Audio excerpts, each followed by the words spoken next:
Somewhere beneath the golden fog that clings to the causeway outside Lindell, there is a field where the grass grows a little too evenly, in rows that no wind could arrange, and if you stand there long enough at dusk, you start to understand that you are standing on a battlefield that was never allowed to end. A battlefield that the Golden Order simply built a capital on top of and called peace.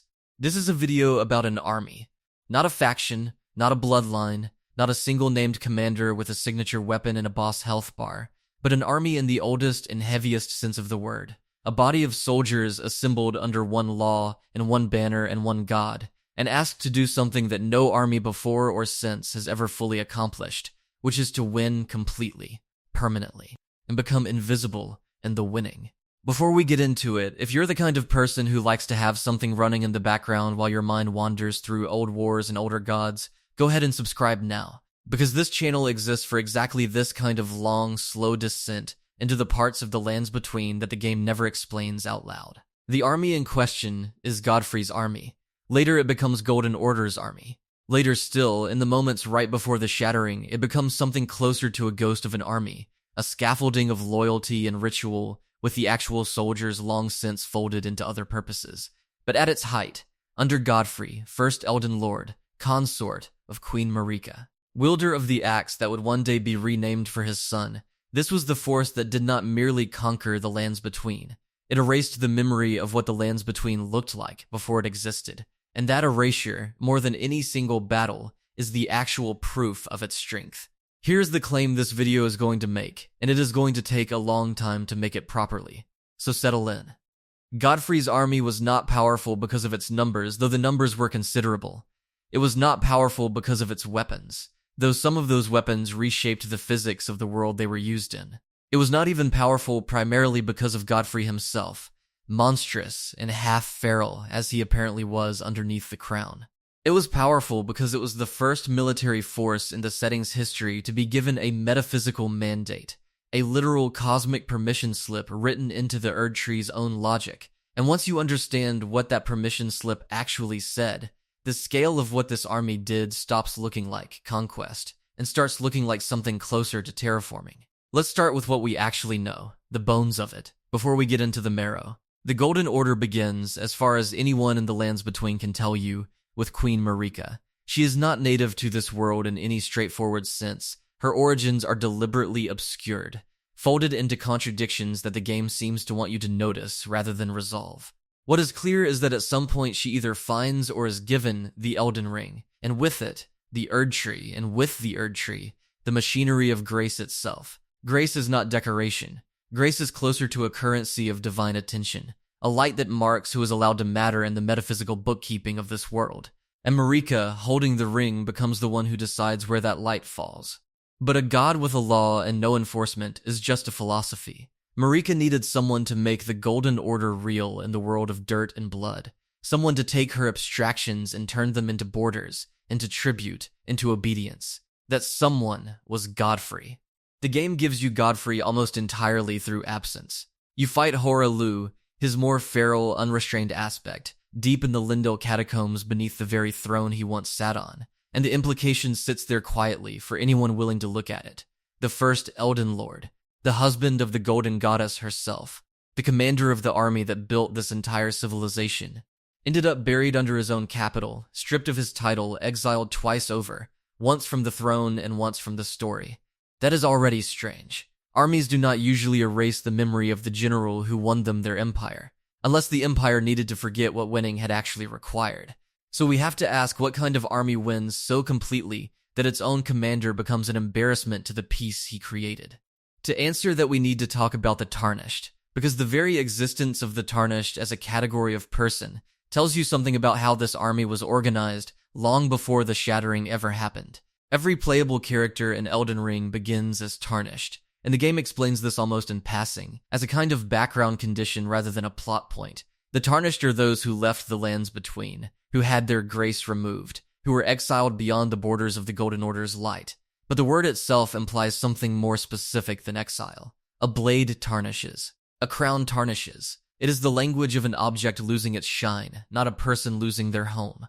And that word choice suggests that the people cast out were not simply undesirable. They were once polished, once part of the display, once counted among the golden and the graced, and the loss of grace is described almost like a demotion in rank rather than a spiritual condition. This matters because it tells us Godfrey's army did not conquer with foreign soldiers pressed into service. It conquered with its own citizens, cycling them, using them, and then discarding the excess once the war machine no longer needed them at full strength. Another quiet detail appears when you look at the sheer number of tarnished scattered throughout the world, and notice that the game never treats this as a small population. Roundtable Hold is full of them. The road to Stormvale is littered with the corpses of them. Every single one of these figures, according to the world's own internal logic, was once close enough to the light of grace to have it matter when it was taken away. An army that can produce that many exiles and still remain functional at the center was not a small army. It was a machine built to overproduce soldiers on purpose, because overproduction, not scarcity, is what conquest of this scale actually requires. Consider the scope of what Godfrey's forces needed to accomplish, because the game gives you this in geography rather than in dialogue, which is exactly the kind of detail this channel likes to sit inside for a while. The map of the lands between, once you strip away the ruin and the erosion of centuries, describes a territory that spans multiple entirely distinct biomes, each of which implies its own pre-existing culture, its own pre-existing military tradition, its own gods before the Erdtree arrived to replace them. There is Caelid, scarred now by the Scarlet Rot, but clearly once a fully developed region with its own infrastructure. There is Liurnia, waterlogged and academic, home to what was once the sorcery-driven civilization that would become the Carian royal family's domain. There is the Altus Plateau, elevated both physically and symbolically, clearly the seat of old power even before Lindell rose atop it. There is Caria. There is the Weeping Peninsula. There is the entire eastern stretch that funnels toward the capital itself. Every one of these regions, in order for the Erdtree's light to reach it, had to be brought under the Golden Order by force, because gods in this setting do not simply arrive and get accepted. They arrive and they are imposed. An imposition requires soldiers. We know this because of the remnants that still exist, sitting there in plain sight, functioning as evidence the way archaeological strata function as evidence. Stormvale Castle, before Godric made it his own decayed little kingdom, was one of the original defensive works of the Unification Wars, a fortress built specifically to project Erdtree authority into Limgrave and hold the coastline against whatever resistance the older order of things put up. Its scale alone tells you this was not a garrison for a minor skirmish. Stormvale is built to withstand siege from multiple directions at once, its walls layered, its approach designed to funnel and grind down an attacking force before that force ever reaches the keep. You do not build a fortress like that to fight bandits. You build a fortress like that when you expect to be fighting an organized, technologically comparable enemy, over and over for generations. And this is where the shape of the argument really starts to come together, because the single most persuasive piece of evidence for the scale and competence of Godfrey's army is not a named character or a specific battle. It is the fact that the war is essentially invisible now. You cannot find the battlefields. You cannot find the mass graves, not really, not marked as such. You cannot find monuments to the old kings who lost, because the Golden Order did not simply defeat them. It absorbed their stories into itself so completely that even the game's environmental storytelling, which usually thrives on ruin and decay as memory, struggles to locate what was lost. Another quiet detail appears when you look at how few pre-Erdtree civilizations get any real narrative weight at all, and notice that the only ones that survive in the text with any clarity are the ones that were allowed to survive, on the Golden Order's terms, as vassals rather than as conquered peoples with their own independent memory. The Carian royal family is the clearest example of this. They are not destroyed. They are folded in, given nobility, given a place at the metaphysical table, married into proximity with Mareka's own bloodline through Rinola. Their sorcery, once presumably a rival cosmology to the Golden Order's own, becomes instead a subordinate discipline, tolerated because it has been made useful, made loyal, made small enough to fit inside the larger structure without threatening it. That is not what happens to peoples who are simply crushed militarily and left to rot. That is what happens to peoples who are crushed militarily and then carefully, deliberately preserved as ornaments, proof of the Order's mercy, proof that submission is rewarded. An army capable of executing that kind of long-term political integration, rather than simple annihilation, is an army working under a doctrine, not an army working under simple bloodlust. So when we say Godfrey's army was the most powerful force in the Lands Between's history, we are not only talking about combat effectiveness in a single engagement, though we will absolutely get into that. We are talking about an army that was also simultaneously an instrument of total cultural replacement, capable of conquering a territory, and then making that territory forget it needed conquering in the first place. Now let's talk about what actually made that army effective on the ground, because doctrine and cultural absorption only work if the soldiers doing the initial conquering can actually win the fights in front of them, and this is where Elden Ring's usual reluctance to explain itself becomes, paradoxically, the best evidence we have. Start with grace itself, because grace is not just a narrative device that marks where you can rest and level up. It is functionally described within the world as divine favor made visible, an actual field effect that marks the touched as different from the untouched. If you take the game's internal logic seriously, and this channel always tries to, then grace-bearing soldiers in Godfrey's army were not merely inspired or morally certain of their cause the way human armies throughout real history have claimed to be. They were, in some literal sense, marked by their god, carrying a portion of the same light that flows through the Erd Tree, through the demigods, through the Elden Ring's own structure of power. An army that believes itself blessed fights differently than an army that merely hopes to win, but an army that can demonstrate, physically, visibly, that its soldiers glow faintly gold in dim conditions, that its wounded sometimes recover in ways that should not be possible, that its dead sometimes do not stay dead in the way enemy dead do, that army does not need to convince anyone of anything. The proof walks in front of it into every battle. This connects to something the game only gestures at, but never fully explains, which is the relationship between grace and the Erd Tree's burial practices, because we know that certain figures close to the Golden Order simply do not die in the way ordinary people die. They are interred, not disposed of. An interment in this world's logic is closer to storage than to ending. Another quiet detail appears when you look at how many bosses and notable NPCs throughout the Lands Between are in some fashion already dead and simply continuing to function anyway, and notice that this is treated as unremarkable, as background texture rather than horror, which tells you it was common enough among the Golden Order's own ranks that the setting's characters no longer find it strange. An army whose veteran soldiers, its most experienced and battle-hardened core, do not necessarily stop serving when they are killed, is an army operating with a logistics problem that no purely mortal force in this setting's history has ever had to solve, because their logistics problem is not replacement, it is retrieval. Then there is the matter of the Erd Tree's actual military technology, which the game hides inside its item descriptions rather than its dialogue, the way it hides most of its real information. Golden arrows, described in their flavor text as weapons specifically effective against the undead and against beings touched by the outer gods, imply that the Golden Order anticipated, from very early on, that its wars would not simply be wars against other human kingdoms, but wars against categories of enemy that required specialized doctrine.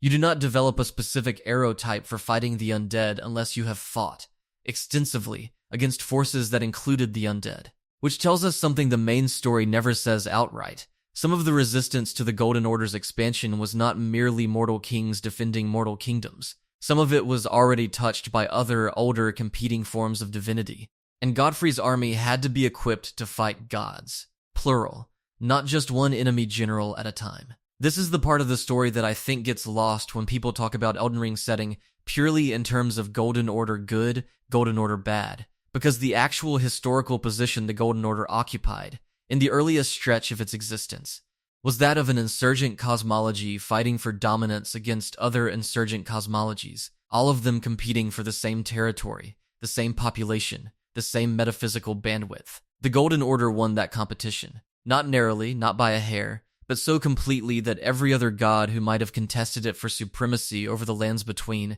is now either dead, imprisoned, diminished, or in hiding, and Godfrey's army is the reason why. Consider the Frenzied Flame, one of the very few forces in the setting explicitly described as being older than the Erd Tree's arrival, tied to something ancient and pre-existing that the Golden Order did not create, but instead suppressed.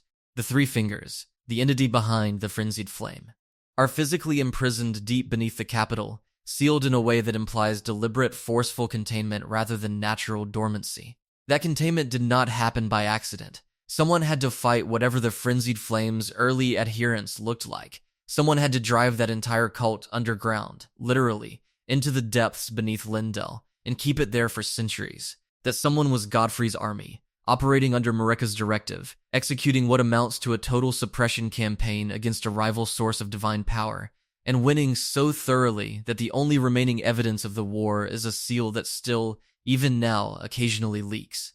The same logic applies to the Scarlet Rot and whatever preceded it in Caelid. To the older draconic worship that predates the Erd Tree and gets folded uneasily into a subordinate position within the Golden Order's own hierarchy through figures like the dragons who serve rather than rule, to the primeval crustacean gods still lurking in Nokron and Siofra beneath the earth, unconquered not because Godfrey's army failed against them, but because the Golden Order made thee. Calculated decision that some things were better sealed away and ignored than fully eradicated. An army capable of making that distinction, capable of choosing containment over annihilation when annihilation was not worth the cost, is an army being directed by a strategic intelligence that understood its own limits, even at the height of its power. And that kind of self-awareness is rarer and more dangerous than blind conquest. Let's talk about Godfrey the Man, or the Beast, because the game seems determined to make you hold both of those words in your head at once, without ever fully letting go of either one. And I think that duality is actually the key to understanding why his army worked as well as it did. When you finally meet him, deep beneath his own former throne room, he is not presented to you as a king. He is presented to you as Hora Lu, warrior, a title that strips away every trace of nobility and leaves only the function, the raw thing he apparently was before Marika ever placed a crown on his head. He fights bare-chested, bare-fisted for a portion of the encounter, roaring with a voice that the game renders as something closer to an animal's than a man's. And the sheer physical excess of the fight, the way he closes distance, the way he punches with enough force to visibly disturb the architecture around him, tells you that whatever Godfrey was before he became first Elden Lord, it was not refined.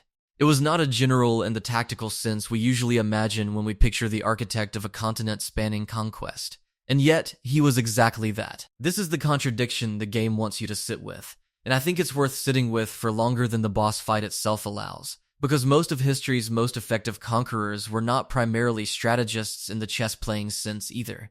They were first examples. A commander whose personal ferocity is legendary does something that clever tactics alone cannot do, which is create belief. Soldiers who have seen their king tear through enemy lines with his bare hands do not need to be convinced that victory is possible, because they watched it happen in front of them, and an army built around that kind of personal, physical proof of dominance moves differently than an army built purely around orders passed down a chain of command.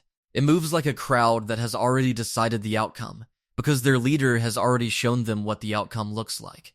This is also, I think, why the game frames Godfrey's later exile the way it does, not as a demotion within polite society, but as an actual severing, a stripping of his physical connection to grace itself.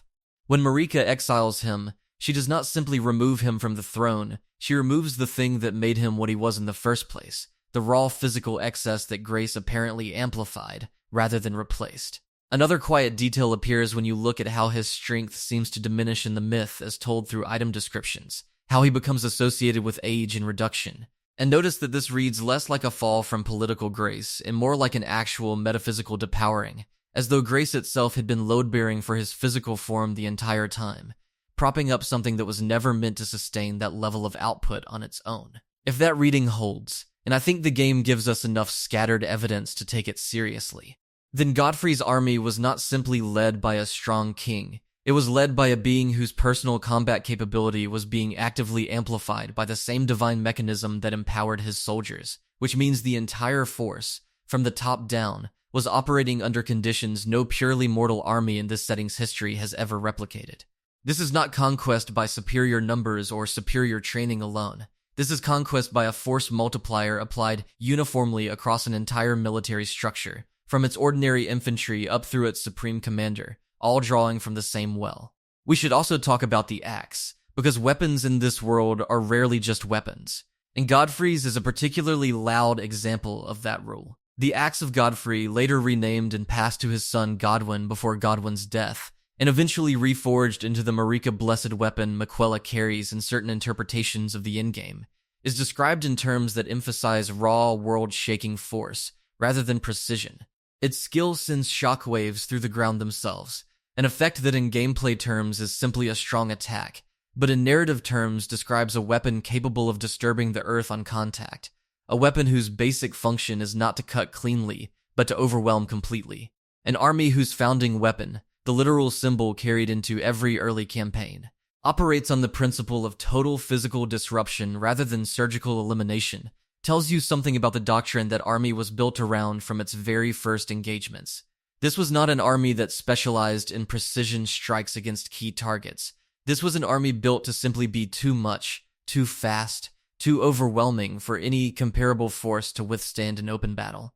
And Godfrey himself, both as a man and later as the myth his son and grandchildren inherited, was the walking, roaring embodiment of that doctrine.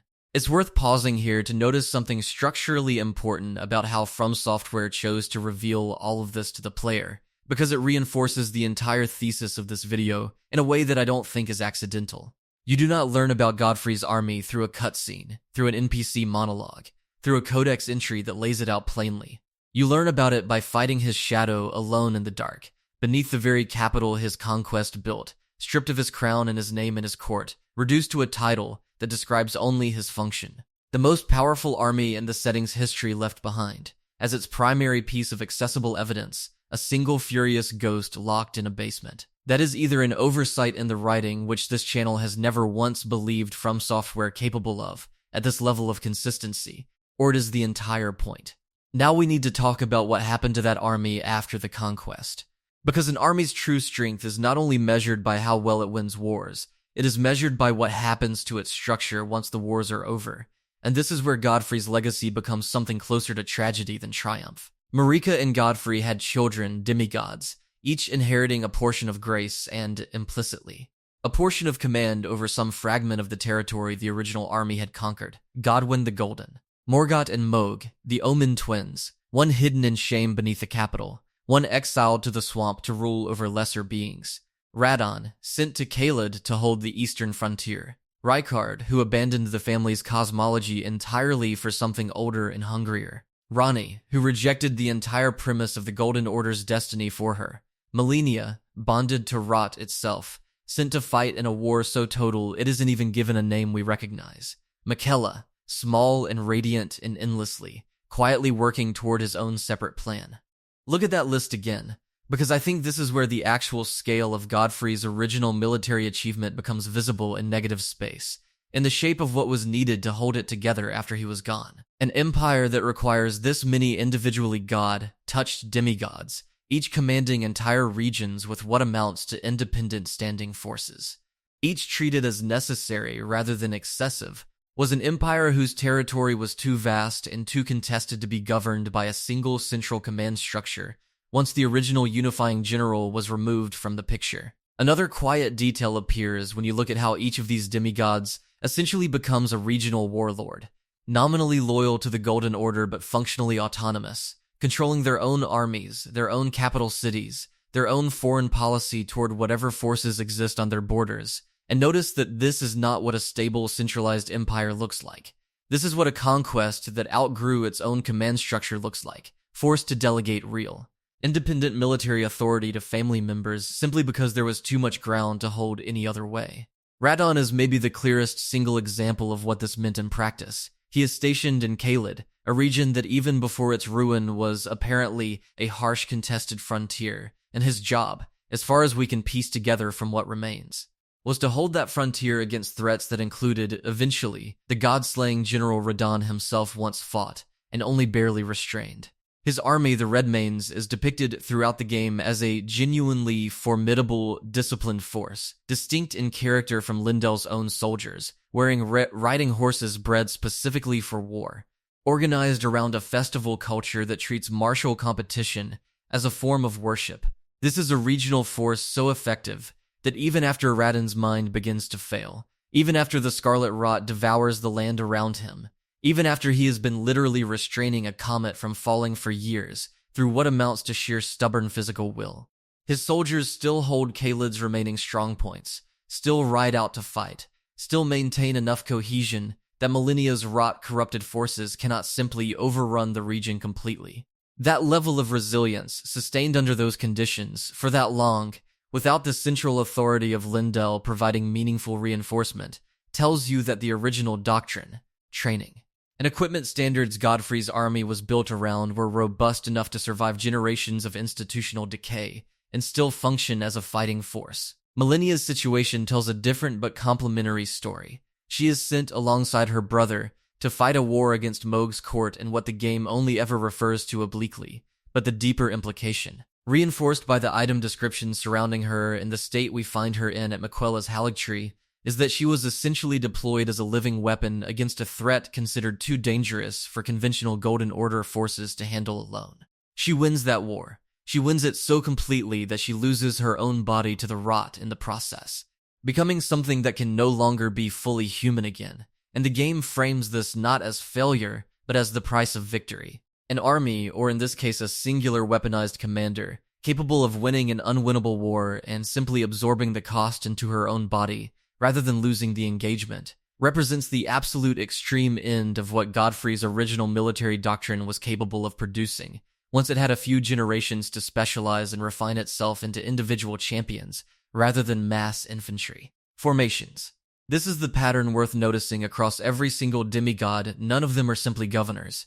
Every single one of them is a military commander first, ruling through the threat or demonstration of overwhelming personal force, exactly the way their father did, exactly the way the original conquest itself was won. The Golden Order did not transition from a military empire into a civil one. It never had the chance to. It remained structurally a war footing, wearing the clothes of a peaceful theocracy, right up until the shattering finally exposed what had been true the entire time. Let's step back from the demigods for a while, because it's easy to talk about gods and forget that the actual weight of any conquest is carried by ordinary soldiers, the ones without names, the ones the game lets you kill by the hundreds without ever asking you to feel anything about it. And I think that anonymity is itself a kind of evidence worth examining. The common soldiers of Lindell, the ones you fight on the approach to the capital, and the Altus Plateau, throughout the areas still nominally under Golden Order control, are remarkably consistent in their equipment and training compared to almost every other faction in the game. Compare them to the bandits of Limgrave, to the wildlife-adjacent forces of Caelid, to the loosely organized rot-touched enemies scattered throughout the swamp regions, and the difference in coherence is stark. Lindell's soldiers wear matching armor sets, carry standardized weapons, fight in recognizable formations with shield and spear lines supported by ranged units positioned behind them. This is not incidental world design. This is the game quietly showing you what a professional standing military institution looks like, in a setting where most other forces are essentially armed mobs organized around a single strong individual. Another quiet detail appears when you look at how many distinct troop types exist within just the capital's forces alone, and notice the specialization implied by that variety.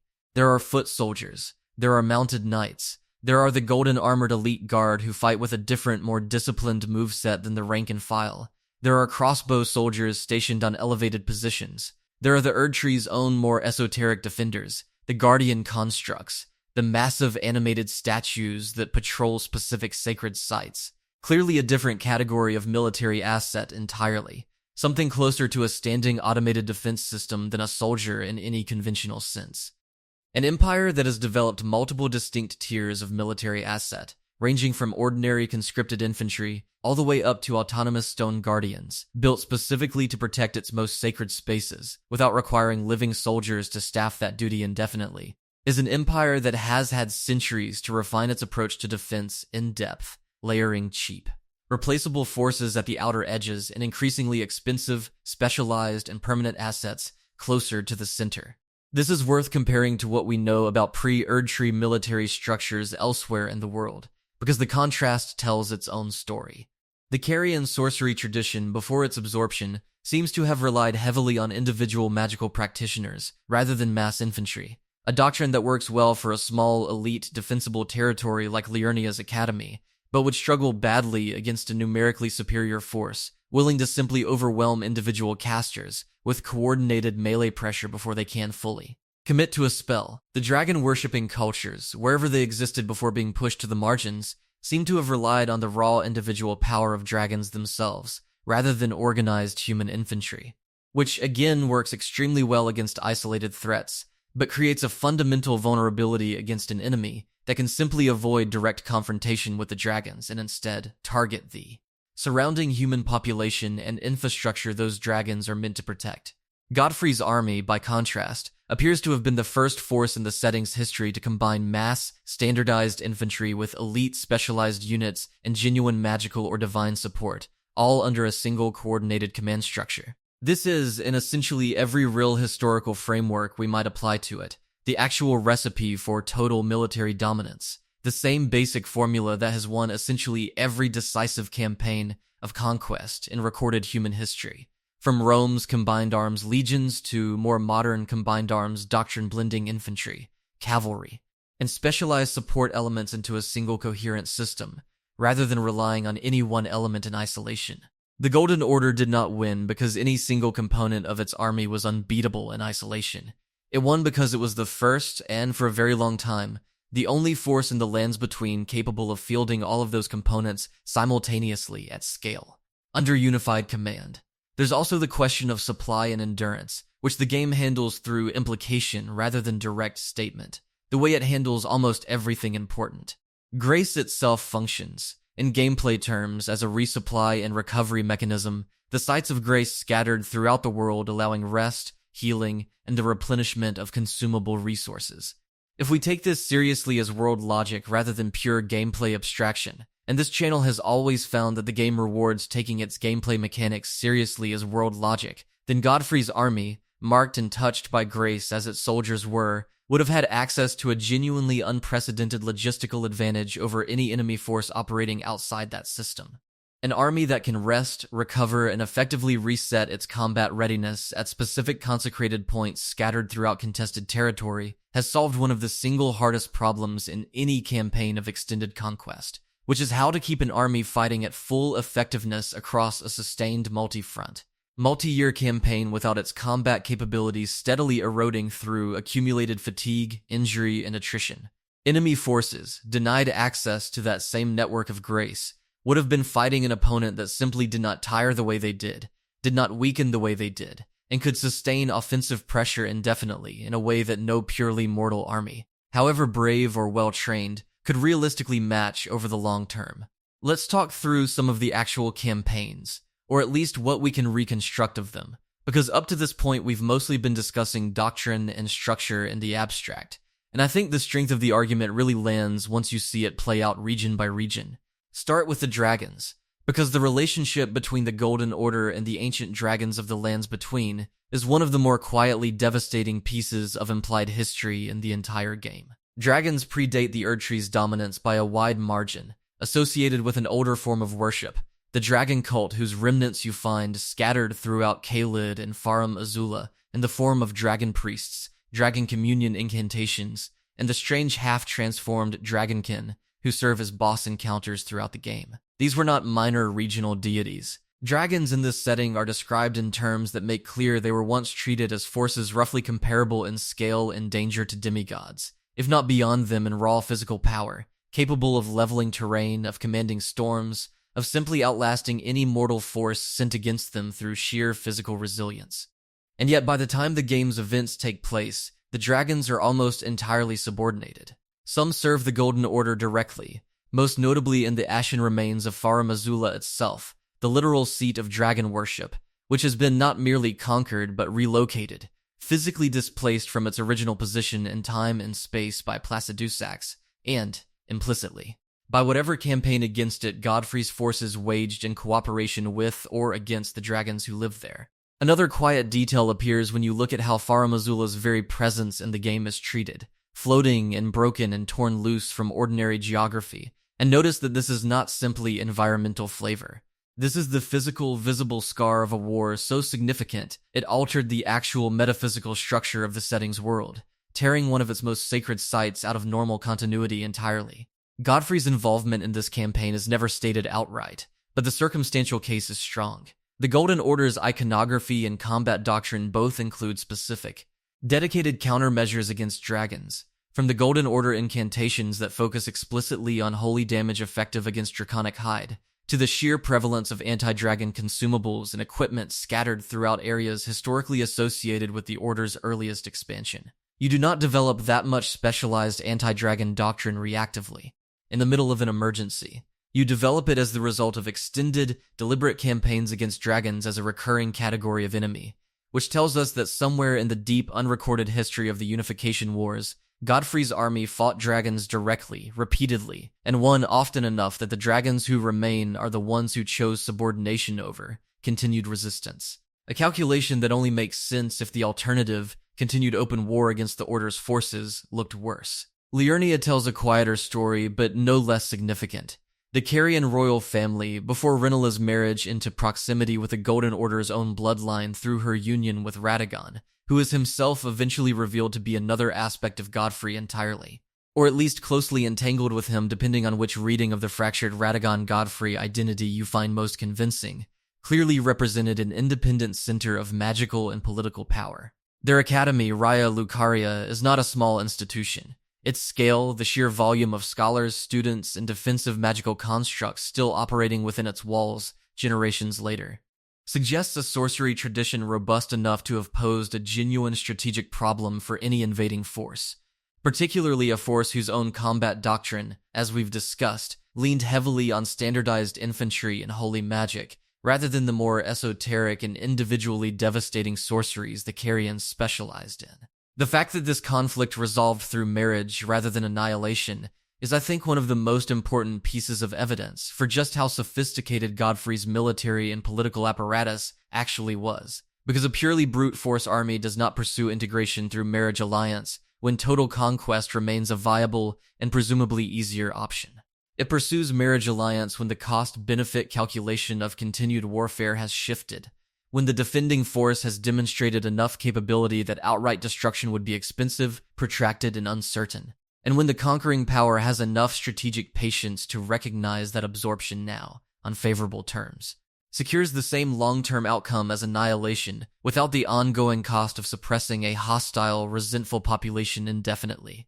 Rome did this constantly throughout its own expansion, offering client kingdom status and eventual citizenship to conquered peoples who submitted without prolonged resistance, while reserving total destruction for those who fought to the bitter end and needed to serve as an example. Godfrey's army, or whatever remained of its command structure by the time the Carian question was settled, appears to have made the exact same calculation, and the fact that this calculation appears consistently across multiple different regional conquests throughout the setting's implied history suggests it was not a one-off decision made by a single commander, but an actual institutionalized doctrine, passed down and applied consistently by whatever strategic leadership sat beneath Godfrey and Marika at the top of the whole structure. There's a whole other layer to this army that most conversations about Golden Order military strength skip entirely, because it doesn't look like an army at all on first inspection. It looks like a handful of individuals scattered across the game's most obscure optional content. I mean the Numen, the Knights Cavalry, and Malekith. And once you put them together, you start to see something that resembles a special operations arm operating alongside, and sometimes entirely separate from the conventional forces we've already discussed. The Knights Cavalry are among the most quietly unsettling enemies in the entire game, encountered only after dark, mounted, faceless beneath their helms, wielding curved blades with an aggression and speed that dramatically outpaces the standard infantry we spend most of the early game fighting. Their item descriptions tie them explicitly to Malekith, described as belonging to an ancient tribe that predates the Golden Order's current form, tasked specifically with hunting and eliminating threats too dangerous, too fast, or too subtle for conventional soldiers to handle. Another quiet detail appears when you look at how consistently these encounters are gated behind nighttime conditions specifically, and notice that this is not just an atmospheric choice. It maps onto an actual operational doctrine, a unit whose activity is tied to darkness, whose targets are hunted rather than simply engaged in open battle, whose entire aesthetic emphasizes speed and lethality over the disciplined formation fighting of the daytime infantry we've already discussed at length. Malekith himself is described as the Black Blade, destined death given form, one of the original entities bound to Marika's service from the very foundation of the Golden Order, tasked specifically with the killing of gods, an ability essentially unique to him within the entire setting, because destined death, the actual concept of permanent, unreversible mortality, was removed from the Elden Ring itself and given to him to wield as a weapon. Think about what that means structurally. Godfrey's conventional army. The infantry and knights and demigod-led regional forces we've spent most of this video discussing was extraordinarily effective against essentially anything that operated within the normal rules of mortality and combat. But the setting's cosmology includes forces, other gods, other outer god-touched entities, for whom ordinary death simply doesn't apply. Beings who could theoretically be defeated in battle and simply not stay defeated, exactly the way we discussed Godfrey's own forces potentially not staying dead earlier in this video. Malekith exists specifically to solve that problem. He is the Golden Order's answer to the single hardest question any conquering force operating in a world of functionally immortal divine beings has to answer. What do you do when killing your enemy isn't enough to actually stop them? This is, I think, the single most impressive piece of institutional military planning attributed to Godfrey and Marika's early command structure, because it demonstrates an awareness that conventional military force, however overwhelming, has hard limits against a specific category of threat, and rather than simply hoping that category of threat never arose, they built and maintained a permanent, dedicated countermeasure against it from the very beginning. Malekith is not a wartime emergency measure improvised under pressure. His rule, tied as it is to the fundamental structure of the Elden Ring itself, to the removal and containment of an entire cosmic concept, was clearly planned at the absolute highest level of the Order's founding, alongside Marika's original acquisition of the ring, which tells us that whoever was doing the actual strategic thinking behind the Golden Order's founding, whether that was Marika alone, or Godfrey, or some collaboration between the two of them that the fractured, contradictory nature of their later shared identity as Radagon makes genuinely difficult to disentangle, was thinking many steps beyond simple territorial conquest from the very start. The Newmen deserve mention here too, more obliquely, because they appear to represent an even older layer beneath even Malekith's tribe, associated with Marika's own possibly non-native origins, hinted at through scattered and deliberately fragmentary lore across various late-game locations. If Marika herself arrived in the Lands Between from somewhere else, bringing with her not just the Elden Ring, but an entire prior cosmological framework, a prior set of allies, servants, and doctrines developed somewhere before this story even begins, then Godfrey's army, impressive as it clearly was on its own terms, may not have even been the true foundation of the Golden Order's ultimate military dominance. It may have been the visible, conventional layer built on top of something considerably older, stranger, and more calculating. A layer that only surfaces in the game's text through Malekith, through the Knights' cavalry, through the scattered references to entities and concepts that predate the War of Unification entirely. This is worth sitting with for a moment, because it reframes the entire scale of what we've been discussing throughout this video. If the conventional mass infantry, standardized equipment army under Godfrey's direct personal command was only ever the outer shell of the Golden Order's total military capability, the part visible enough to leave archaeological traces, to show up in item descriptions and environmental storytelling as recognizable soldiers with recognizable equipment. And if underneath that shell there existed an entire additional tier of specialized semi-divine, purpose-built countermeasures against threats the conventional army was never designed to handle, then the true scope of Godfrey's original military achievement, and the true scope of what the Golden Order was capable of at its absolute height, was considerably larger and considerably stranger than even the most generous reading of the visible evidence alone would suggest. Let's talk about Rykard for a moment, because his story, more than almost any other single demigod arc in the game, tells us something crucial about the internal cohesion of the army we've been discussing, and specifically about what happens when a piece of it breaks off entirely. Rykard at some point essentially defects from the Golden Order's cosmology altogether, consuming the Elden Ring's cosmic serpent aspect, becoming Lord of Blasphemy, ruling his volcano manor at the far southeastern edge of the known map through fear, corruption, and an explicit rejection of the very metaphysical framework his mother and father spent their lives building. This is, on its face, a story about a single disillusioned prince, but look at what remains of his territory once you actually explore it, and a different picture emerges. His court still functions. He still commands loyal soldiers, still holds his region, still represents enough of a threat that the Golden Order, even in its weakened, fragmented post-shattering state, has apparently made no serious attempt to retake his territory or eliminate him directly. Another quiet detail appears when you look at how the game frames Rykard's rebellion, not as an external invasion successfully repelled by loyalist forces, but as an internal defection that simply succeeded and was apparently tolerated.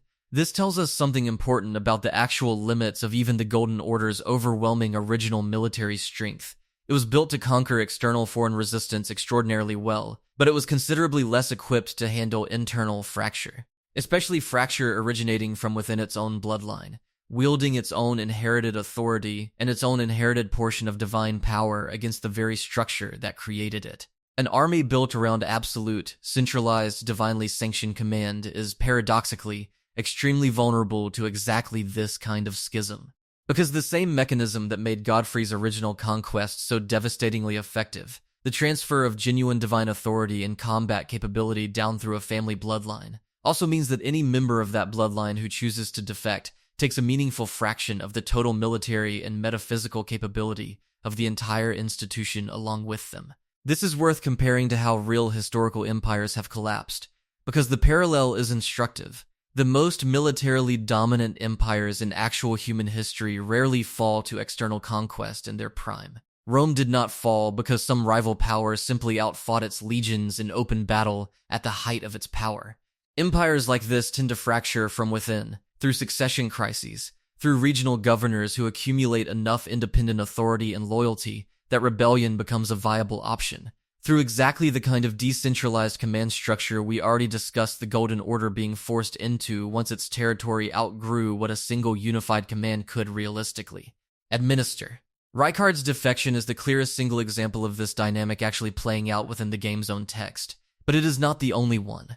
Ranni's rejection of her own prescribed destiny, orchestrating Godwin's death and the shattering itself specifically to escape the path the Golden Order had laid out for her, represents an even more consequential internal fracture, one that succeeds so completely it ends the entire unified structure the original army spent generations building. This is, I think, one of the most important things to understand about Godfrey's army when evaluating its true strength, because a purely external measurement, how effectively did it conquer foreign territory, how many enemy armies did it defeat in open battle, tells only half the story. The other half, arguably the more important half for understanding the actual current state of the lands between when the game's events begin, is how that army's fundamental structure, built around the transfer of overwhelming personal divine power down through a small hereditary elite, created the exact conditions for its own eventual fragmentation once external conquest was complete and the only remaining threats were internal. There's a bitter irony worth sitting with here, and I don't think the game is subtle about wanting you to notice it once you've spent enough time in this world. The single design decision that made Godfrey's army so uniquely, overwhelmingly effective at conquering the lands between. The decision to concentrate portions of Marika's own divine authority into individual, personally combat-capable demigod commanders, rather than relying purely on conventional infantry and centralized command, was also eventually the exact mechanism that tore the whole structure apart from within. Every demigod capable of holding an entire region against external threats through personal martial force was, by the same token, capable of eventually turning that same personal martial force against the center, or simply withdrawing it from the center's service entirely, the moment their individual interests diverged from Marika's. The shattering itself is not really a war between external enemies and the Golden Order. It is fundamentally a civil war between fragments of what was once a single overwhelming military force, each fragment retaining enough of the original army's strength to make the resulting conflict genuinely catastrophic, precisely because none of the combatants are actually weak. They are all, every single one of them, still operating with a meaningful fraction of the most powerful army the Lands Between has ever produced. Let's shift focus for a while to the non-human elements of this army, because I think it's easy, when discussing military strength in human terms, to overlook the fact that Godfrey's forces were never purely human to begin with. And some of the setting's most quietly terrifying implications come from just how much of the Golden Order's actual military capacity was never staffed by people at all. The Erdtree avatars are a good place to start. Massive tree-limbed constructs that patrol certain sacred groves throughout the game, animate extensions of the Erdtree's own physical substance given rough humanoid form, and set loose to guard specific locations. These are not soldiers in any conventional sense. They do not eat, they do not sleep. They do not retire or grow old or defect the way Rykard did. They are, functionally, the Erdtree's own immune system made physical, a permanent, self-sustaining layer of defense that does not depend on recruitment, training, or loyalty, in the way every other tier of Godfrey's army we've discussed so far has depended on those things. Another quiet detail appears when you look at how these avatars are scattered specifically around locations tied to the Erd Tree's own root network, to burial grounds, to sites of particular spiritual significance. And notice that this placement is not random. It describes a defense-in-depth strategy specifically oriented around protecting the Erd Tree's own physical and metaphysical infrastructure, independent of whatever human command structure happened to be managing the broader war effort at any given point in the Order's history. This matters enormously for understanding the true resilience of Godfrey's overall military structure, because it means that even in a scenario where every human soldier, every demigod commander, every mounted knight and crossbow unit we've discussed throughout this video was somehow simultaneously eliminated, the Erd Tree itself would still retain an independent, self-perpetuating layer of defense that required no external maintenance at all. This is a genuinely unusual property for a military structure to have, and it suggests that whoever designed the Golden Order's overall defensive doctrine, again most likely Marika herself, working in some combination with Godfrey's more conventional martial expertise, understood something that most purely human military planners throughout actual history have never had the luxury of implementing. The idea of building permanent, tireless, incorruptible defensive assets directly into the fabric of the thing being defended, rather than relying entirely on a standing garrison that needs to be paid, fed, and kept loyal indefinitely. The Guardian statues scattered throughout more remote and sacred locations serve a similar function on a different scale, massive animated stone constructs.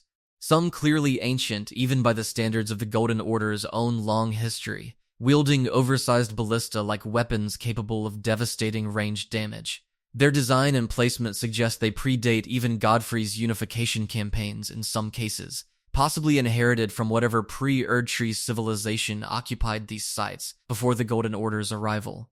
Repurposed rather than destroyed, another example of the absorption over annihilation doctrine we discussed earlier, applying not just to conquered peoples, but to conquered infrastructure and technology as well. An army sophisticated enough to recognize that a defeated enemy's existing defensive constructs could simply be reactivated and redirected towards serving the new order. Rather than being torn down and rebuilt from scratch, is an army practicing a form of military resource efficiency that most conquering forces throughout actual history have completely failed to replicate, generally preferring to destroy and rebuild rather than adapt and reuse. Then there are the more overtly monstrous elements, the omens hidden beneath the capital, Morgott chief among them. Technically royalty, but physically marked as something the Golden Order's own aesthetic doctrine considers unfit for public display, and yet still, when called upon, capable of serving as one of the single most dangerous individual combatants in the entire game.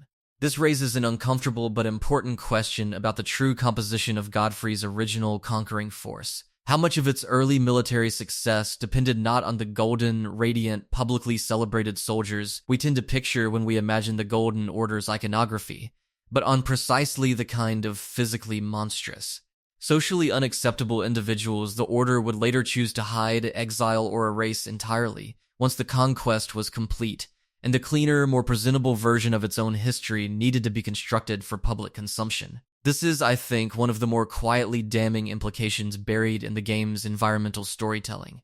And it connects directly back to the very first thing we discussed in this video, the strange buried fate of Godfrey himself, reduced to a nameless warrior fought in the dark beneath his own throne room. The pattern repeats at every level of this army's history, the actual instruments of conquest, whether that's Godfrey's own feral physicality, the Omen's monstrous strength, or the sheer, overwhelming, unglamorous mass of ordinary conscripted infantry who did most of the actual dying, are consistently written out of the official story once victory is achieved, and a cleaner, more palatable narrative needs to take their place.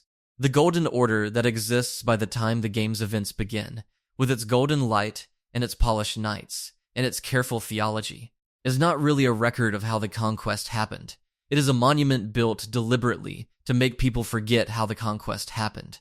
And that act of forgetting is itself one of the most impressive pieces of evidence for just how effective this entire military and political apparatus actually was. Now we need to talk about the single event that, more than any other, exposes exactly how this entire structure actually worked underneath its golden surface, and that event is the death of Godwyn. Godwyn the Golden, eldest of Marika and Godfrey's children, is described throughout the game in terms that consistently emphasize how beloved, how central, how essential he was to the Order's own self-image. Not merely as a demigod among demigods, but as something closer to the heir apparent, the figure the entire structure seemed to be building toward.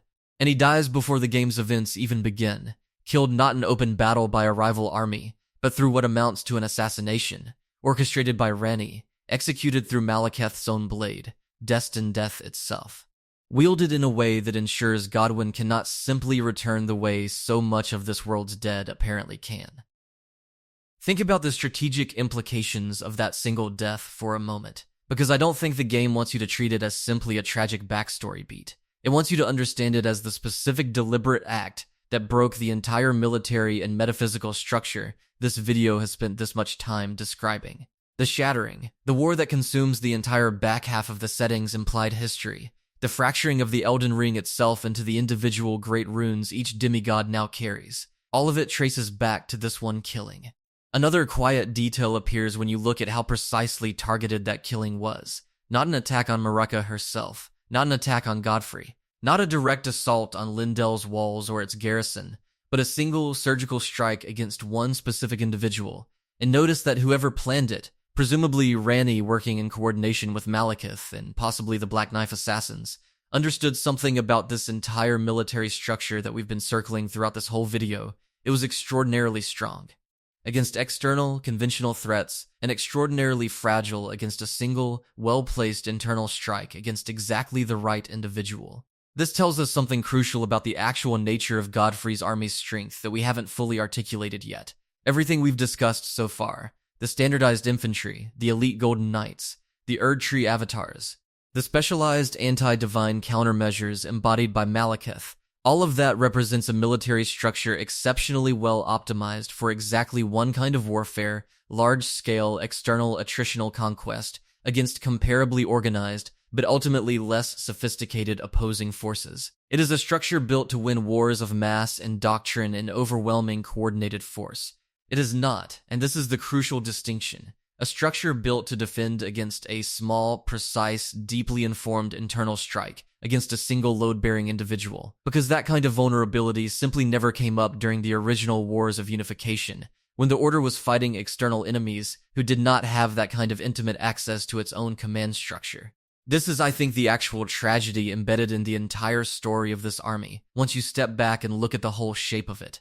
Godfrey and Marika built something genuinely, historically unprecedented, a military and religious apparatus so effective that it conquered an entire continent's worth of competing gods, cultures, and cosmologies, and did so thoroughly enough that its own victory became close to invisible, absorbed into the ordinary texture of the world it created. But the very mechanism that made that conquest possible, the concentration of overwhelming, personally wielded divine authority into a small hereditary elite, meant that the structure's single greatest vulnerability was always going to be exactly the kind of surgical internal strike that Ranni eventually executed against Godwyn. An army built to be unstoppable against everyone outside the family was, almost by definition, going to be catastrophically vulnerable to anyone determined enough and informed enough to strike from inside it. We should note, too, that Ranni's plan did not simply kill Godwyn and stop there. It specifically prevented his death from functioning the way death apparently functioned for most of the rest of this world's touched and blessed population, sealing off the possibility of return, ensuring the loss was permanent in a setting where permanence itself had apparently become rare enough to be remarkable. This detail matters because it tells us Ranni understood, with real precision, exactly which parts of the Golden Order's structural strength she needed to specifically neutralize in order to guarantee the fracture she wanted. She did not simply attack the army. She attacked the single specific mechanism, destined death's absence from the world, that had allowed this army's most valuable individual assets to be functionally irreplaceable in the conventional sense, ensuring that this one loss, unlike so many others throughout the army's long history of conquest, could never simply be recovered from through whatever quiet, unglamorous mechanism had presumably allowed so many of Godfrey's other veteran soldiers to keep serving long after they should have stopped. Let's actually run the comparison this video's title promises, because up to now we've been building the case for Godfrey's army in isolation, and I think it's worth explicitly setting it against every other major military force the game presents us with, one at a time, to see how the argument holds up. Start with the most obvious rival claim: the forces of the Golden Order's own successor states after the Shattering. Because on the surface it might seem like comparing Godfrey's original army to Godric's Stormvale garrison, or Rykard's Volcano Manor Court, or even Radon's Redmanes is comparing the same thing to itself. But it isn't, and the distinction matters enormously. Every single one of those post-shattering forces represents a fragment, a splinter, operating with a fraction of the original unified structure's total resources, cut off from the centralized coordination between infantry, elite units, Erdtree-based defensive assets, and specialized anti-divine countermeasures that made Godfrey's original campaign so overwhelming. Godric's forces, impressive as they are within the context of an early game boss encounter, represent a garrison holding a single fortress with grafted, cobbled-together reinforcements, a commander so anxious about his own inadequacy relative to his ancestors that he resorts to physically attaching stolen limbs to himself in a desperate attempt to compensate for strength he no longer commands through legitimate means. That desperation is itself the clearest possible evidence of how far even a relatively strong successor state had fallen from the original army's actual capability. Now consider Radon's forces specifically, because this is the comparison people most often want to make, given his reputation within the game's own narrative as the strongest of the demigods in a straightforwardly physical sense. Radon's personal combat capability, demonstrated in his boss fight, is genuinely extraordinary, gravity-manipulating strikes, an entire moveset built around the idea of a single warrior who can simply overpower physics itself through raw will and skill. But even Radon, at the absolute height of his individual power, required years of active, continuous physical effort simply to hold a single celestial threat. The falling star Radon eventually fights and defeats alongside Millennia, and check, an effort so costly it apparently degraded his own mind in the process. Radon represents the single most powerful individual combatant produced by the entire post-Godfrey military structure, and even he was, by the time the game's events occur, a single overtaxed man holding a regional line against one specific threat, propped up by loyal but numerically limited Redmane forces, a far cry from the continent-spanning, multi-domain, doctrinally coordinated force his father commanded during the original Wars of Unification. Consider the Fell twins, Morgott and Mohg, both individually terrifying, both commanding their own forces. Morgott's Omen guard beneath the capital, and the various dedicated servants and specialized soldiers surrounding Mohg's shunning grounds, and later Mohgwyn Palace. But look at what each of these forces is actually doing when the game's events take place.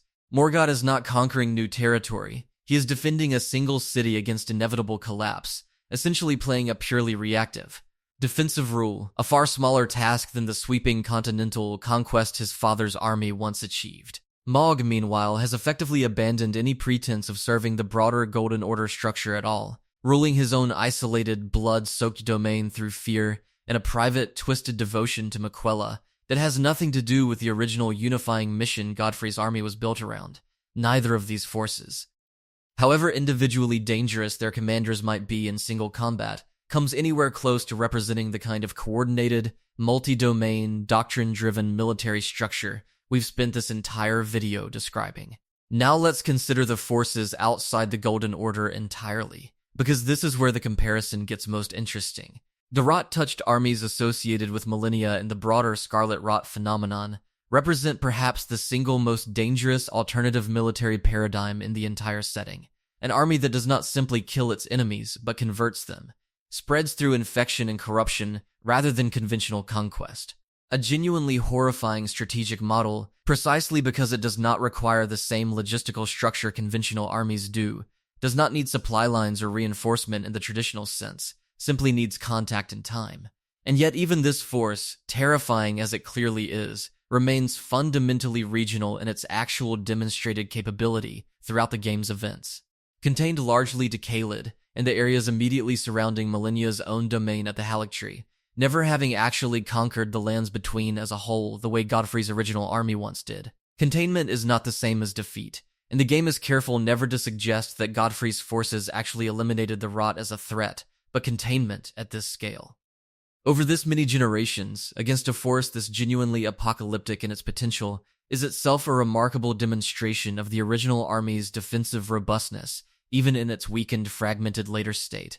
The final comparison worth making is against the various outer god-aligned forces scattered throughout the setting, the frenzied flame cultists, the fingers themselves.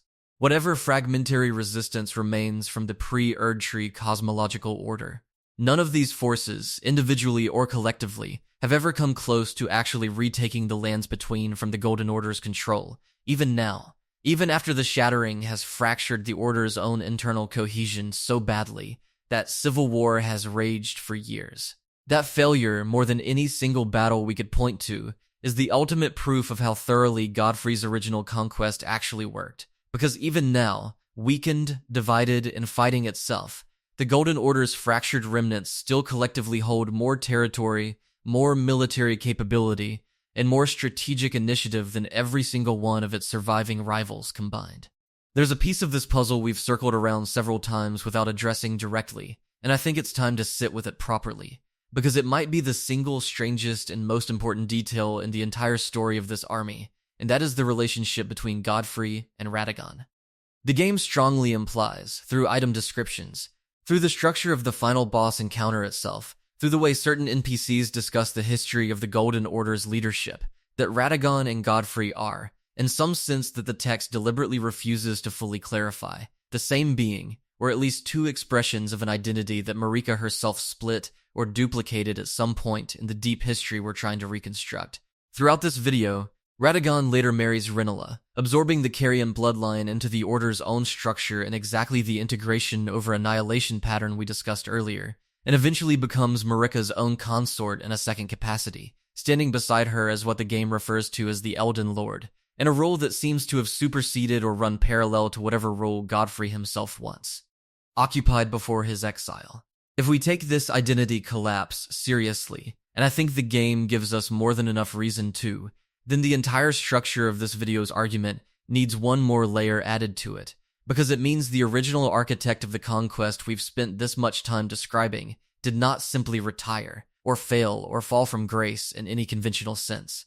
He was, in some sense, repurposed, his identity folded back into a new configuration that could continue serving the Golden Order's evolving needs long after the original wars of unification were complete. Another quiet detail appears when you look at how carefully the game frames Radagon's rules specifically around integration, around marriage alliance, around exactly the kind of political consolidation we discussed with the Carrion absorption. And notice that this fits a pattern. Godfrey, the raw physical conqueror, wins the wars, and Radagon, whatever transformed or repurposed version of that same underlying identity, secures the peace afterward through exactly the kind of careful, patient political marriage diplomacy that a purely physical warrior figure would never have been suited to executing on his own. This suggests something remarkable about the actual planning behind this entire military and political project, because it implies that Marika, or whatever combination of Marika and her own original allies, actually designed the Golden Order's founding strategy. Understood from a very early point that conquest and consolidation require fundamentally different tools, different temperaments, different approaches entirely, and rather than relying on a single figure to execute both phases, she effectively split her own consort's identity, or created a second aspect of it, specifically suited to the second phase of the project once the first phase, the actual military conquest, had run its course. If true, this represents a level of long-term strategic planning that goes considerably beyond even the already impressive picture we've built throughout this video of Godfrey's army as simply an extremely effective, extremely well-organized conquering force. It suggests the entire multi-generational project, from the earliest wars of unification through the demigods' regional governance through the eventual marriage-based absorption of rival power centers like the Carrions, was conceived as a single continuous strategic arc from the very beginning, with Godfrey and Radagon serving as two different tools deployed by the same underlying intelligence at two different phases of the same overarching plan. This also recontextualizes Godfrey's exile in a way I think is worth sitting with before we move forward. If Radagon effectively absorbed or superseded whatever aspect of the shared identity was suited to the post-conquest, consolidation-focused phase of the Golden Order's development, then Godfrey's exile was not really a punishment or a fall from grace in the way it initially appears. It was closer to decommissioning, the deliberate setting aside of a tool that had already accomplished its primary function and was no longer suited to the phase of the project that followed. The raw, feral, overwhelming physical force that won the original wars of unification had no meaningful role to play in a peacetime empire built around careful political integration and theological orthodoxy. And so that aspect of the shared identity was set aside, exiled, allowed to fade, while the more diplomatically suited aspect continued forward under a different name, doing different work, for a different phase of the same long project. It's worth noting, too, that this entire arrangement eventually breaks down as catastrophically as everything else we've discussed in this video. Because Marika herself, in the build-up to the shattering, apparently attempts to shatter the Elden Ring from within, an act whose full motivations the game never fully clarifies, but which seems tied to her own growing disillusionment with the very order she and her various aspects had spent so long building. Even the architects of this entire structure, it seems, eventually turned against elements of their own creation, which tells us something important about just how totalizing and ultimately how unsustainable this level of concentrated divine military and political power actually was, even for the beings who designed it from the very beginning with what appears to have been extraordinary foresight and patience. The shattering itself deserves to be examined not as a single event, but as the actual final proof of everything this video has been arguing, because a weaker military structure, a less thoroughly built conquest, simply does not produce a civil war this catastrophic when it finally breaks. Weak empires fracture quietly. Their provinces slip away one at a time, absorbed by neighbors, forgotten within a generation or two. What happens instead, once Godwin's death removes the load-bearing figure holding the whole arrangement together, is a war so total, so mutually destructive, that it apparently continues for years without any single faction managing to reassert the kind of unified control Godfrey's original army once held over the entire territory. Every single demigod who receives a shard of the shattered Elden Ring is, by definition, still carrying a meaningful fragment of the original army's divine sanction, and that is precisely why none of them can simply overpower the others quickly.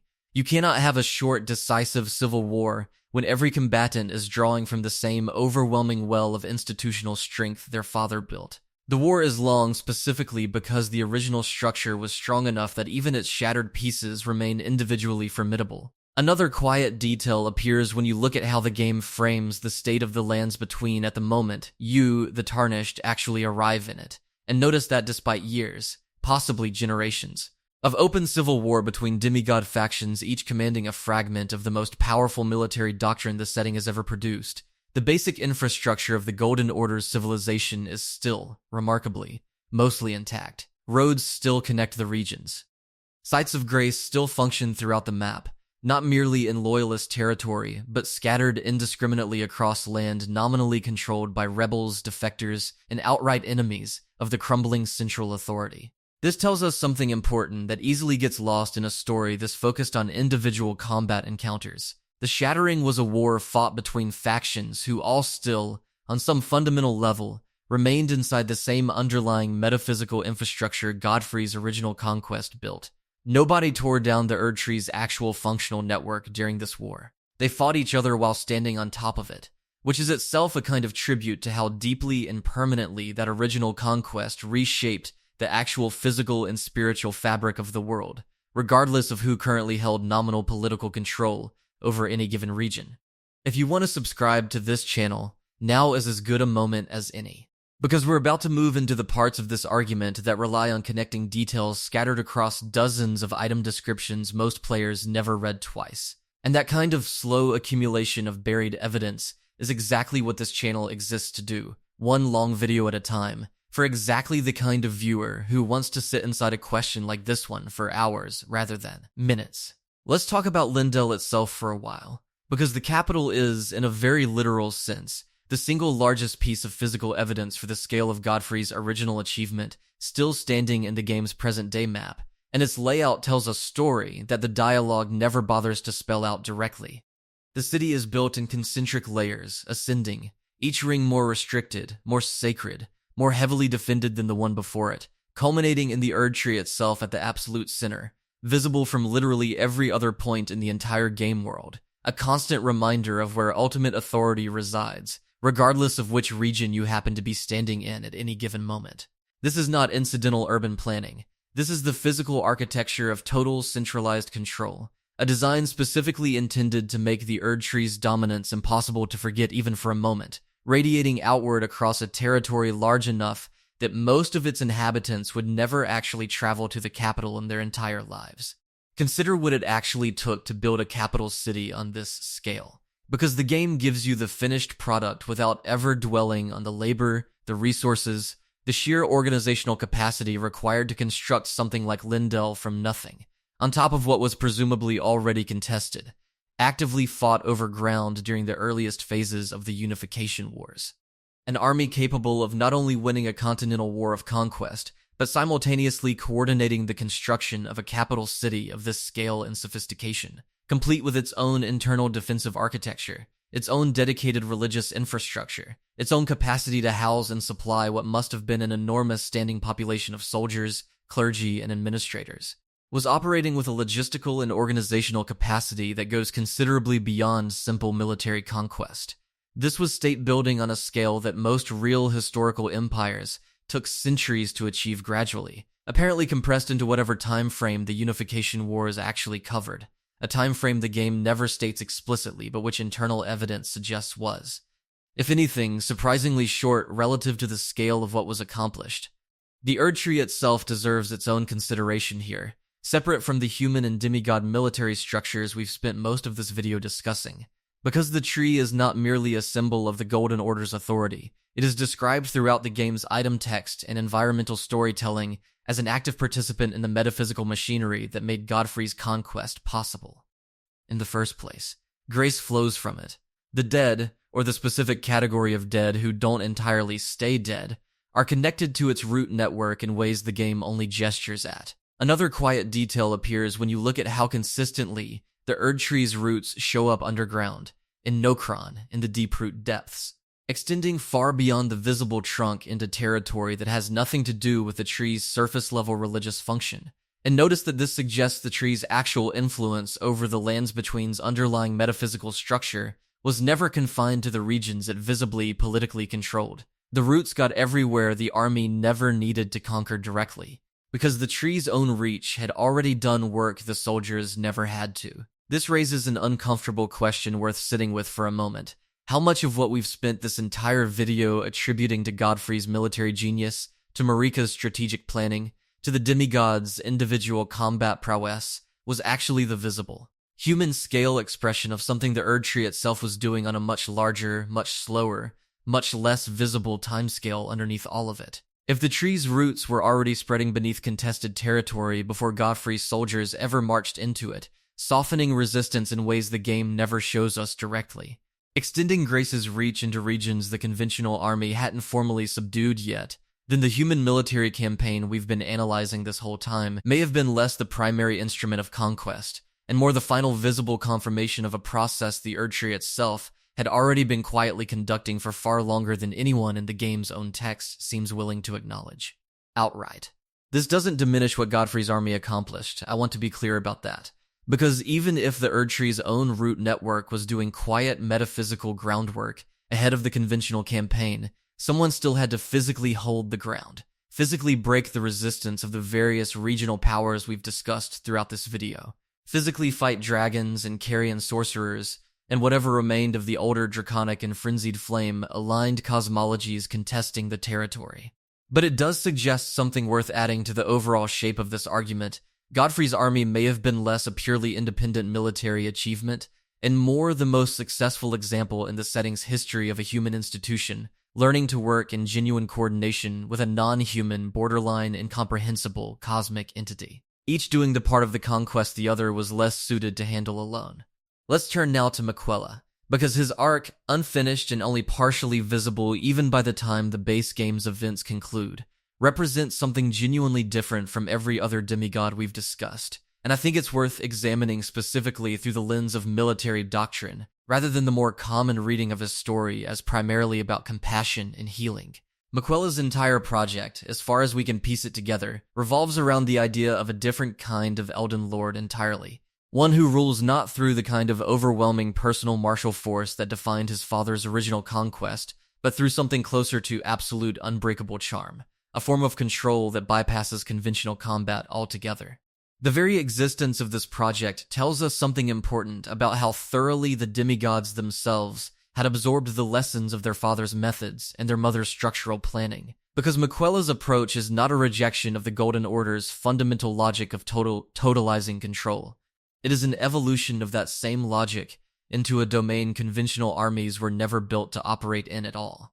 Where Godfrey conquered bodies and territory, Miquella appears to be attempting to conquer will itself, directly, without the intermediate step of military force ever needing to be applied. Another quiet detail appears when you look at how consistently Miquella's own followers, once affected by whatever process he's actually developing at the Haligtree and beyond, describe their devotion in terms that sound less like conventional loyalty and more like something closer to compulsion. And notice that this maps onto a disturbing evolution of the exact same doctrine we discussed earlier regarding grace itself functioning as a literal, physical marker of belonging and blessing. If Godfrey's original soldiers were marked by grace in ways that made their loyalty feel less like a choice and more like a physical, inescapable condition, then Miquella's project may represent the logical, more refined endpoint of that same underlying principle, stripped of the need for physical conquest entirely, applied directly to the mind and will of anyone who comes within its reach. This is worth connecting back to the broader thesis of this video, because if Miquella's project succeeds, even partially, even in some diminished or incomplete form by the time the game's events conclude, it represents the emergence of a second, entirely different kind of overwhelming military and political force, growing directly out of the same root system Godfrey's original conquest planted centuries earlier. Not an army in the conventional sense we've spent most of this video describing, but potentially something considerably more dangerous, precisely because it requires no conventional army at all, no supply lines. No standardized infantry, no elite units or specialized anti-divine countermeasures, just proximity and time, and whatever exact mechanism Miquella has been quietly refining throughout his entire life in the shadow of his family's much louder, much more visible military legacy. Let's step back for a while and talk about scale in more concrete terms, because up to this point we've mostly discussed Godfrey's army through the lens of doctrine and structure and implication. And I think it's worth trying, as much as the game's own deliberately fragmentary storytelling allows, to actually estimate what we're talking about in terms of raw numbers, even knowing that any such estimate has to remain speculative given how little the text states.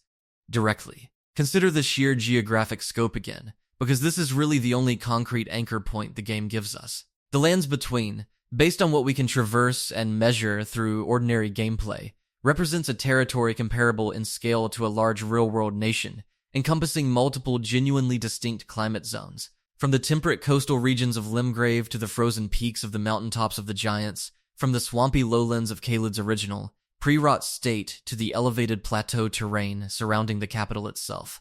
Conquering and then administering a territory of this scale, even accounting for the metaphysical advantages we've discussed throughout this video, the grace-based logistics network, the Erdtree's own possibly preemptive route-based influence, would have required, at absolute minimum, tens of thousands of soldiers operating simultaneously across multiple fronts, sustained over what internal evidence suggests was a campaign lasting at minimum several decades, and quite possibly considerably longer given how thoroughly the pre-Erdtree history of the region has been erased from any record we have access to. This matters because it reframes the individual encounters we experience throughout the actual gameplay in a way I think is worth sitting with. Every single named boss, every notable NPC, every fragment of lore we can piece together throughout an entire playthrough represents an infinitesimally small sample of what was actually. According to the game's own internal logic, an army numbering in the tens of thousands, engaged in a war spanning multiple regions and multiple distinct enemy cosmologies over multiple decades. The game shows us Godfrey. It shows us Malekith, the Knight's Cavalry, the golden armored elite guard, the standardized Lindell infantry.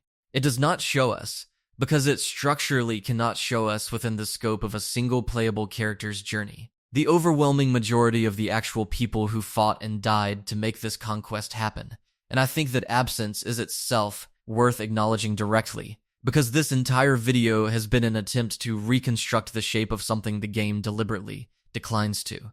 Show us in full. There's a version of this argument that gets uncomfortable if you sit with it long enough, and I don't think the game wants you to look away from that discomfort, even though it never states it outright. An army this large, sustained over decades of continuous conquest, does not consist purely of willing volunteers marching gladly under a golden banner. Real historical conquests of this scale have always relied to some significant degree on conscription, on coercion, on populations given little practical choice but to fight for whichever power currently held enough territory to make resistance functionally suicidal. The tarnished themselves, the exiled, discarded former citizens scattered throughout the game's present-day map, may represent not simply soldiers who fell out of favor after faithful service, but a portion of a much larger population who were at some point absorbed into this military machine involuntarily, used until they were no longer needed, and then cast aside once the conquest that required their numbers had run its course. Let's shift now to talk about the weapons and armor more broadly, because we spent time earlier discussing Godfrey's own axe specifically, but the sheer variety of legendary and semi-legendary equipment scattered throughout the game, all tracing back in one way or another to the original Wars of Unification, tells its own story about the technological and magical sophistication this army had access to at its height. Consider the Golden Order's incantations as a category, because unlike the more chaotic, individually flavored sorceries associated with the Carians or the primal, almost feral magic associated with the older draconic and rot-aligned cosmologies, Golden Order incantations are consistently described in terms that emphasize order, structure, discipline, protection, and coordinated group effect rather than individual devastating power. Spells like those granting protective barriers, healing effects that can be applied to allies rather than merely the caster, and the various Erd Tree-aligned buffs that enhance an entire group's combat effectiveness rather than a single spellcaster's personal output. Describe a magical doctrine specifically built around supporting mass infantry formations rather than empowering individual battlefield superstars. This is again precisely the combined arms, mass coordination approach we discussed earlier as the actual historical recipe for total military dominance, and it extends even into the magical dimension of this army's capability, which most casual analyses of Elden Ring's combat systems tend to treat purely as gameplay mechanics rather than as evidence of an underlying military doctrine. Another quiet detail appears when you look at how many of these support-oriented incantations are specifically associated, through their descriptions, with clergy figures, with the Erdtree's own priesthood rather than with combat specialists in the way we might expect. And notice that this suggests Godfrey's army maintained something functionally equivalent to a dedicated combat medic and battlefield chaplain corps, embedded directly within its conventional infantry formations, providing sustained magical and spiritual support throughout extended engagements rather than relying purely on individual soldiers' own combat capability in isolation. An army with this kind of embedded, specialized support structure operating at scale across multiple simultaneous fronts represents a level of military sophistication considerably beyond what most of the setting's other factions, reliant as they generally are on individually powerful champions rather than coordinated support systems, were ever equipped to match. We should also talk briefly about the horses, because cavalry doctrine tells you something specific about how a military force intends to project force across contested open ground. And the game's environmental details throughout Limgrave, Liurnia, and especially Aldous Plateau consistently depict mounted combat as a core, expected element of standard engagement rather than a specialized exception. Torrent, your own spectral steed throughout the game, is explicitly tied to Grace itself, another quiet detail that reinforces just how deeply integrated the entire logistics and mobility structure of this world's combat actually was, with the underlying metaphysical machinery Godfrey's army had access to. An army whose common soldiers could summon spectral, tireless mounts at need. Mounts that presumably required no feeding, no rest, no veterinary care, no vulnerability to being killed out from under a rider, in quite the same permanent way conventional cavalry horses were vulnerable throughout actual human military history. Possessed a mobility advantage over any purely conventional enemy force that is almost difficult to fully articulate in real historical terms, because no real historical army ever had access to anything remotely comparable. Let's talk about time for a while, because one of the most persistently strange aspects of this entire setting, threaded throughout nearly everything we've discussed so far without quite being addressed directly, is how genuinely uncertain the actual chronology of Godfrey's conquest remains, even after this many hours spent reconstructing it from scattered evidence. The game gives us almost no reliable internal dating system. We don't know how many years separate Mareka's arrival, or discovery of the Elden Ring, from the beginning of the actual Wars of Unification. We don't know how long those wars lasted, before the territory was considered sufficiently pacified to begin the kind of large-scale capital construction Lindell clearly represents. We don't know how many generations passed between the initial conquest and the birth of the various demigods who would eventually inherit fragments of that original military and political structure. This vagueness is not, I think, simply an oversight or a gap in the available lore. It is, in its own way, further evidence for the thesis this entire video has been building. Because a conquest genuinely thorough enough to erase its own historical record, to make its own chronology functionally unknowable, even to the people living inside its aftermath, is a conquest that succeeded at something considerably more totalizing than simple territorial control. It succeeded at controlling memory itself, at controlling the actual flow of historical information available to everyone living within its boundaries, in a way that makes reconstructing an accurate timeline nearly impossible even for us, working backward through centuries of accumulated item descriptions and environmental storytelling, with the benefit of being able to see the entire finished map at once. Consider what this means for how we should actually evaluate Godfrey's army relative to other legendary military forces across fiction and history more broadly. Most conquering armies, however successful, leave behind some reasonably reliable record of their own campaigns, if only because conquerors generally want their own descendants and successors to remember and celebrate what was accomplished. Godfrey's army, by contrast, appears to have been so thoroughly folded into the ongoing operation of the Golden Order's evolving theology and political structure that even its own basic chronology became, whether deliberately or simply through the accumulated erosion of centuries, essentially unrecoverable. This is either the result of catastrophic historical negligence on the part of an institution that should have had every reason to preserve its own founding history in detail, or it is the result of a deliberate, sustained institutional effort to obscure exactly how the conquest happened, precisely because the details of how it happened were considered, for whatever reason, unsuitable for public memory. Given everything else we've discussed throughout this video, the buried, nameless fate of Godfrey himself, the systematic exile and erasure of the Tarnished, the careful post-conquest integration of formerly rival powers like the Carians into a sanitized, ornamental version of their former independence. I think the deliberate obscuring reading is considerably more persuasive than the negligence reading. An institution this careful about managing its own public image in every other respect we've examined throughout this video is not likely to have simply forgotten, by accident, the actual details of how its own founding conquest was carried out. It is far more likely that those details were actively, deliberately buried, precisely because remembering them clearly would have made it considerably harder to sustain the golden, peaceful, orderly self-image the Erdtree's light was specifically designed to project onto everyone living beneath it. If you've made it this far into the video, you already know this isn't the kind of channel that wraps things up with a tidy bow, and this video is not going to be an exception to that. But I do want to spend the remaining time pulling every thread we've discussed into as complete a final picture as the evidence actually allows, because I think the true scale of what Godfrey's army accomplished only becomes fully visible once you hold all of these separate pieces in your head simultaneously, rather than considering them one at a time in isolation. We started with a claim about metaphysical mandate, about a literal cosmic permission slip written into the Elden Ring's own structure, and I think we're now in a position to actually unpack what that permission slip really represented in practical terms. It was not simply divine sanction in the abstract, spiritual sense most fictional conquering armies claim for themselves.